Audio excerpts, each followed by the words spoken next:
विशेष चर्चा करेंगे अरविंद केजरीवाल पे। रणनीति या मजबूरी? केजरीवाल ने अचानक सुप्रीम कोर्ट से क्यों वापस ले ली अर्जी, एक बड़ा सवाल बना हुआ है। बहरहाल दिल्ली के मुख्यमंत्री अरविंद केजरीवाल की गिरफ्तारी के विरोध में आज कई शहरों में आम आदमी पार्टी द्वारा विरोध प्रदर्शन किया जा रहा है और इसी कड़ी में आज राजधानी भोपाल में भी आम आदमी पार्टी के कार्यकर्ताओं ने बीजेपी कार्यालय के समीप पहुंचकर हाथों में झंडा और डंडा लेकर के विरोध किया है। आम आदमी पार्टी के कार्यकर्ताओं का कहना है कि एक मुख्यमंत्री को इस तरह से गिरफ्तार करके मोदी सरकार ने अच्छा नहीं किया है। ईडी, सीबीआई एवं अन्य एजेंसियों का भारतीय जनता पार्टी की सरकार दुरुपयोग कर रही है और इसके साथ ही उन्होंने आरोप लगाया है कि जिस तरह से इलेक्टोरल बॉन्ड में सबसे ज्यादा बीजेपी को चंदा मिला है, उस बात से लोगों का मन भटकाने को जानबूझकर मजबूर किया जा रहा है और इस समय पर यह कार्रवाई की गई है जिसका आज वो विरोध करते हैं और आगे उग्र प्रदर्शन चलेगा।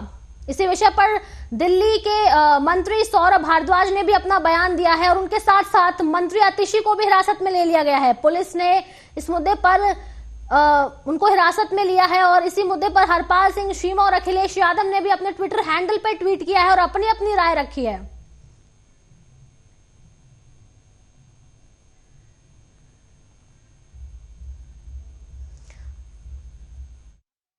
हरपाल सिंह चीमा ने ट्वीट किया है, अरविंद केजरीवाल को गिरफ्तार कर लिया है और ये बहुत एक बड़ी निंदा करता हूं मैं, और ये तानाशाही शासन संवैधानिक मानदंडों के माहौल को उखाड़ रहा है, उड़ा रहा है और इस तरह से विपक्ष को ध्वस्त करके लोकतंत्र की संभावना की हत्या कर रहा है।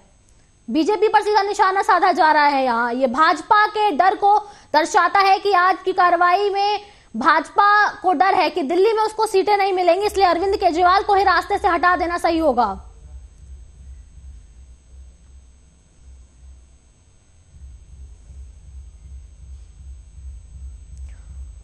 और यहां पर अब अखिलेश यादव का भी ट्वीट आपको सामने दिखा देते हैं कि उन्होंने भारतीय जनता पार्टी पर निशाना साधा है कि कहा है कि जो खुद सशक्त हैं, जिनको खुद खौफ है, वो कैद करवा रहे हैं, वो क्या करेंगे किसी और को कैद। भारतीय जनता पार्टी पर निशाना साधा है।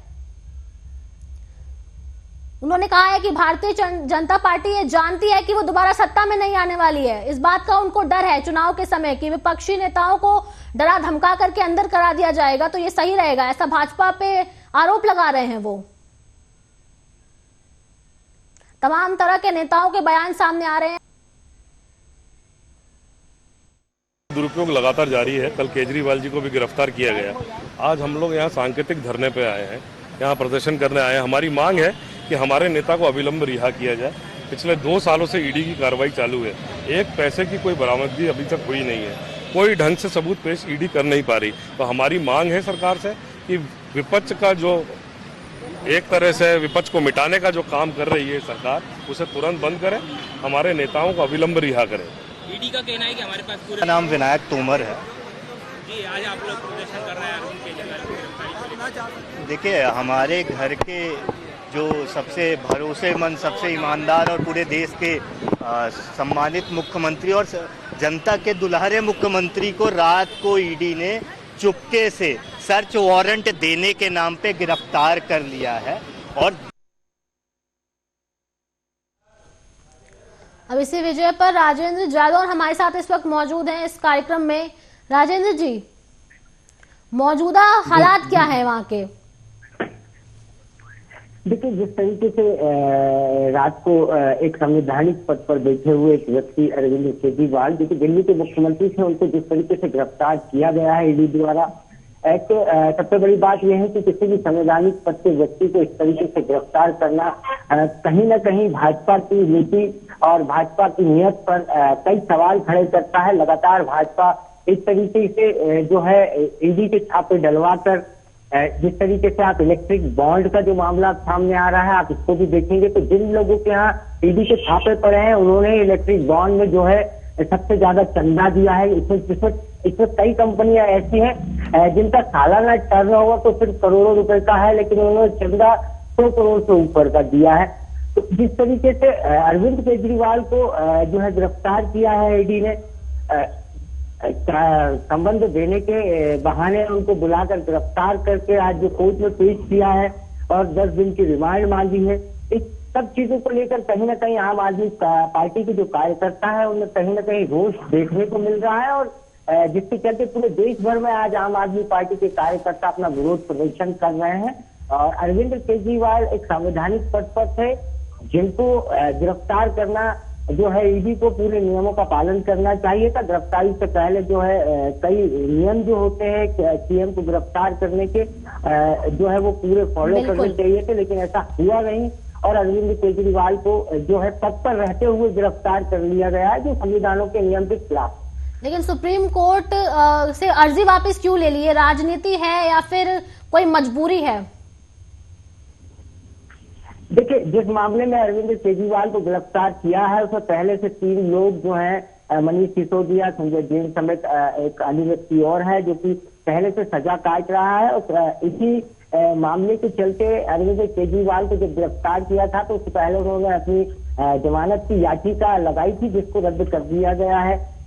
उसके बाद जो है उन्होंने अपनी अर्जी जब दूसरी बार लगाई तो उसे वापस ले लिया गया। ये कहीं ना कहीं जो है कि राजनीतिक षड्यंत्र जिस तरीके से भाजपा खेलती आ रही है और खेल रही है, वो कहीं ना कहीं एक षड्यंत्र के तहत अरविंद केजरीवाल को पद पर रहते हुए गिरफ्तार किया गया है। बिल्कुल, अगर सुप्रीम कोर्ट से राहत नहीं मिली सीएम केजरीवाल को तो आम आदमी पार्टी को एक बड़ा झटका लग सकता है। ऐसे में हो सकता है अरविंद केजरीवाल की जगह कोई और सीएम फेस बने। जी बिल्कुल, संवैधानिक तौर पर अगर बात की जाए तो किसी भी मंत्री या मुख्यमंत्री या किसी भी विधायक को जब वो पद पर रहता है, उसको जब उसके ऊपर FIR होती है या उसको गिरफ्तार किया जाता है तो संविधान ये कहता है कि उसको तत्काल प्रभाव से जो है अपने पद से मुक्त हो जाना चाहिए, उसको अपने पद से त्याग पत्र दे देना चाहिए और कानून का भी सम्मान करना चाहिए। बिल्कुल, क्योंकि जब सीएम सोरेन के साथ ऐसा हुआ था तो अगले दिन ही उनसे इस्तीफा मांगा गया था। लेकिन तो इस हिसाब से सीएम केजरीवाल से को भी अगर सुप्रीम कोर्ट से राहत नहीं मिलेगी तो उनको बकायदा इस्तीफा तो दे देना चाहिए। लेकिन अतिशी ऐसा कहती हैं कि वो सीएम है और रहेंगे। जी बिल्कुल, अरविंद केजरीवाल का भी यही कहना है कि वो सीएम रहेंगे और जेल से जो है पूरे दिल्ली को चलाएंगे। तो क्या हमारे संविधान में ऐसा कुछ है? लेकिन ये संविधान के नियमों के खिलाफ। बिल्कुल, क्योंकि संविधान में ऐसा कुछ नहीं है कि आप जेल में रह करके सरकार चला सकते हैं, जैसा कि उन्होंने बोला है अपने बयान। बिल्कुल, संवैधानिक तौर पर अगर देखा जाए तो किसी भी राजनीतिक दल के नेता को अगर किसी केस में पुलिस अरेस्ट करती है या उसके ऊपर FIR होती है तो उसे पद से त्याग पत्र देना चाहिए। ये नियम कहता है। उसकी सदस्यता, विधानसभा की जो सदस्यता होती है उसको तत्काल रद्द किया जाता है और उनको जो है विधानमंडल से जो बाहर कर दिया जाता है। नियम यही कहता है और नियम के अनुसार अगर केजरीवाल चलेंगे तो शायद आप पार्टी को कहीं ना कहीं झटका तो लगेगा, लेकिन आप पार्टी कहीं ना कहीं जो है अपना स्थान देश के जनता के दिलों में बनाने में कामयाब रही। बिल्कुल, विपक्षी दल के कई नेता ऐसा कह रहे हैं कि अब जांच एजेंसियों को ही बीजेपी मतलब जांच एजेंसियों की मदद से बीजेपी चुनाव जीतेगी। क्या ये सच है? देखिए, अगर आप एक अनुमान के तौर पर देखें तो अभी तक जितनी भी कार्रवाई की गई है वो सब कांग्रेस या अन्य दलों के नेताओं पर की गई है, लेकिन भाजपा के किसी भी नेता के ऊपर आज तक भ्रष्टाचार की ईडी ने कोई जांच नहीं की। और जो भाजपा से जुड़े कई बिल्डर्स या कई बिजनेसमैन जो हैं जहां ईडी के छापे पड़े हैं, उन छापों को भी कहीं ना कहीं दबा दिया गया है और जो है लगातार इस तरीके के मामले दबा दिए जाते हैं। केजरीवाल के अगर मामले की बात करें या इसकी हम गणना करें तो कहीं ना कहीं जो है इलेक्ट्रिक बॉन्ड को लेकर चुनाव के समय को देखते हुए भाजपा की फिक्री ना हो, इसलिए अरविंद केजरीवाल के मामले को गर्मा गर्मी दिखाई गई है और ईडी के हवाले किया गया है। बिल्कुल, लेकिन सीएम केजरीवाल की गिरफ्तारी ये दिखाती है कि नेता जो है कितना भी बड़ा हो या छोटा हो या छोटे पद का हो, लेकिन अगर कोई गलत काम करता है इस देश में रह करके तो उसको सजा मिलनी जरूरी है। देखिए, सजा का डिसीजन जो है बिल्कुल सजा देना जो है कोर्ट का काम है, कानून का काम है, लेकिन जो संवैधानिक पद पर रहते हुए जिस तरीके से अरविंद केजरीवाल को गिरफ्तार किया गया वो गैर संवैधानिक बातें हैं। किसी भी आरोपी जब तक उस पर आरोप सिद्ध नहीं होता, कोर्ट भी ये कहती है कि जब तक किसी पर आरोप सिद्ध ना हो तब तक वो व्यक्ति अपना जो है बचाव कर सकता है, तब तक वो व्यक्ति जो है अपने लिए सारी वो चीजें कर सकता है और उसको आप मुजरिम करार नहीं दे सकते। जब तक कोर्ट किसी व्यक्ति को मुजरिम नहीं मानती, तब तक उस व्यक्ति पर किसी भी तरीके के आरोप और प्रत्यारोप लगाना ठीक नहीं होता। बिल्कुल, सूत्रों के हवाले से भी ऐसी खबर आई है कि परिवारजनों से केजरीवाल जी के परिवारजनों से मिलने के लिए राहुल गांधी पहुंचेंगे। जी बिल्कुल, ये शाम 4 बजे के लगभग जो है कांग्रेस पार्टी के जो वरिष्ठ नेता है राहुल गांधी, वो अरविंद केजरीवाल के परिवार से मिलेंगे और उनसे जो है इस समस्त मुद्दे को लेकर चर्चा भी करेंगे और उन्हें ढांढस भी बनाएंगे। लेकिन एक बड़ा सवाल है कि बीजेपी जितने भी आम आदमी पार्टी के नेता थे, जैसे चाहे संजय सिंह हो या फिर मनीष सिसोदिया हो, अब अरविंद केजरीवाल का नंबर आ गया, तो जो उनके आड़े आएगा वो उनको अपने रास्ते से हटा देंगे, जांच एजेंसियां लगा देंगे उनके पीछे, ईडी लगा देंगे या सीबीआई लगा देंगे उनके पीछे। देखिए, मामला खाली राजनीतिक दलों का नहीं है या मामला किसी विशेष व्यक्ति का नहीं है। भाजपा लगातार जिस तरीके से अपनी रणनीति और नीतियां तैयार कर रही है, उसमें ये अगर आप रिकॉर्ड उठाकर देखेंगे या चीजों को सर्च करने की कोशिश जब आप करेंगे, तो भाजपा ने राजनीतिक दलों को ही मिटाने की कोशिश नहीं की है। भाजपा पत्रकारों पर भी हमले करती रही है। जो पत्रकार सच लिखते हैं उनको भी जेल भेज दिया जाता है, मरवा दिया जाता है या उनको इस तरीके से जो है छीन दिया जाता है कि वो किसी काम के नहीं रहते। आज आप देश के जो कई वरिष्ठ पत्रकार हैं जो हमेशा से भाजपा का विरोध करते रहे हैं, आप उनकी स्थिति को आज देखेंगे तो वो जो है कहीं ना कहीं खाली स्थान की तरह आपको नजर आएगा। ठीक राजनीति में भी जो है भाजपा ने इसी पद्धति को अपनाते हुए कांग्रेस को पहले खत्म करने की दौड़ में थी और कांग्रेस को धीरे धीरे जड़ से पूरा उखाड़ फेंका है और उनको सबसे ज्यादा डर जो है आप पार्टी से था, तो अब आज आप पार्टी को उन्होंने निशाना बनाया है क्योंकि उनको दिल्ली पर भी कब्जा करना है। मतलब बीजेपी ये मानती थी कि आम आदमी पार्टी दिल्ली में टक्कर है। जी बिल्कुल, क्योंकि आगामी जो चुनाव होना है विधानसभा के, वो दिल्ली और अन्य राज्यों में होना है।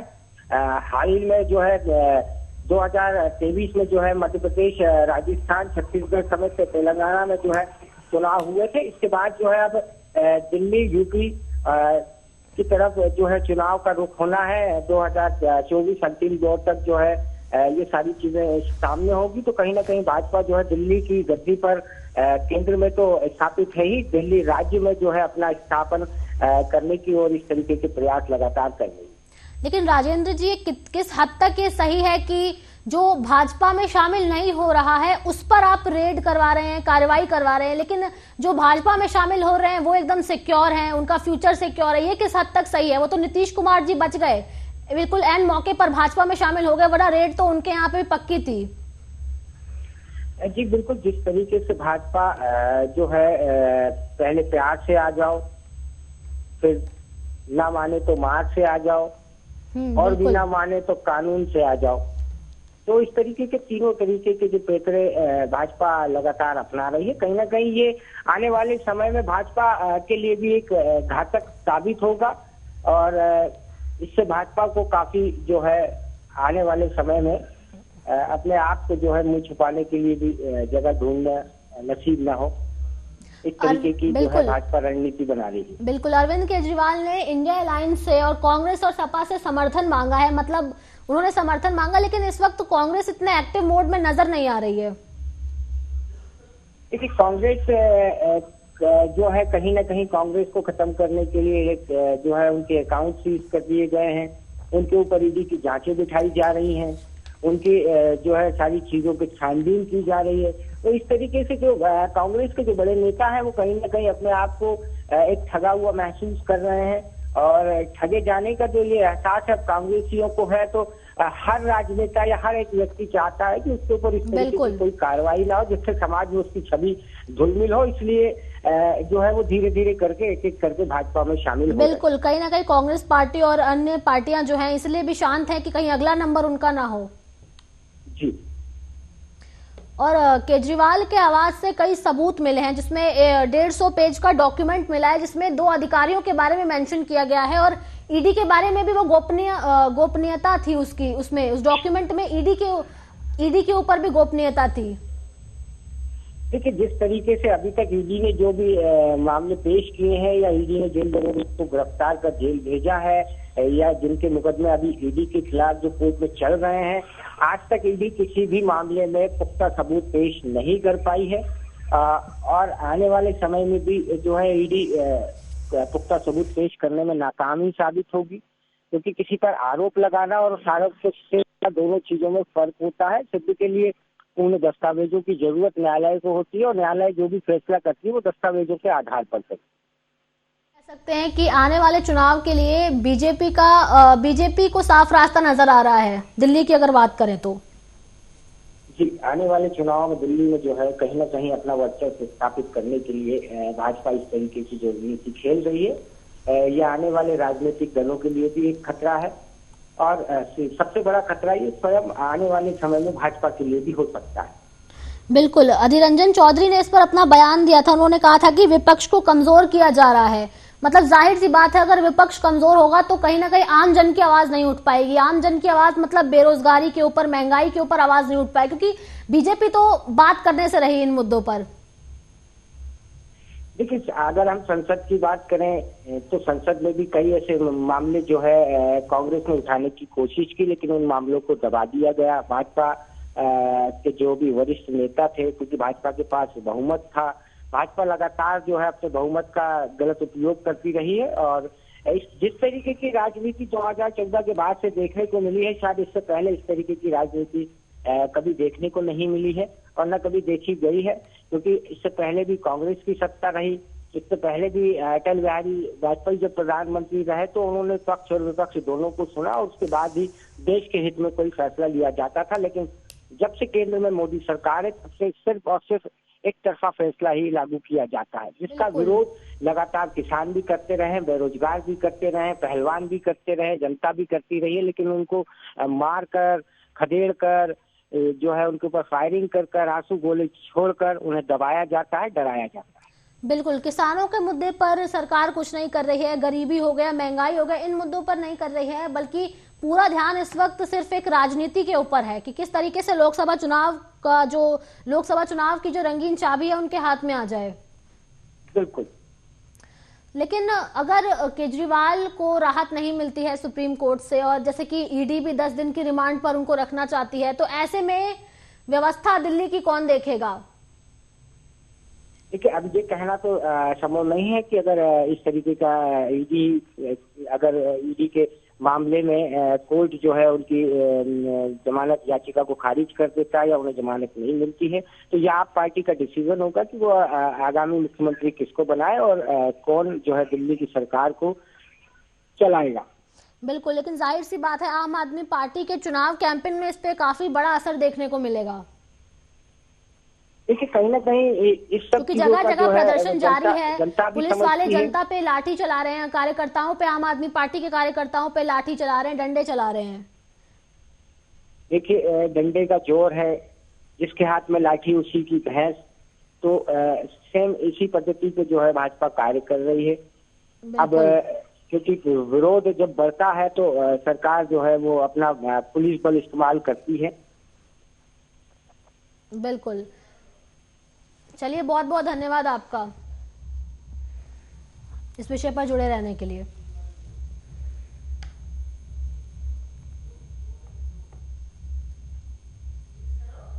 तो आपने यहाँ सुना संवाददाता को कि आखिर किस तरीके से दिल्ली में और दिल्ली समेत अन्य राज्यों में प्रदर्शन जारी है। देखने वाली बात यह होगी कि सुप्रीम कोर्ट से केजरीवाल को राहत मिलती है या नहीं। हम आपको हर अपडेट देते रहेंगे।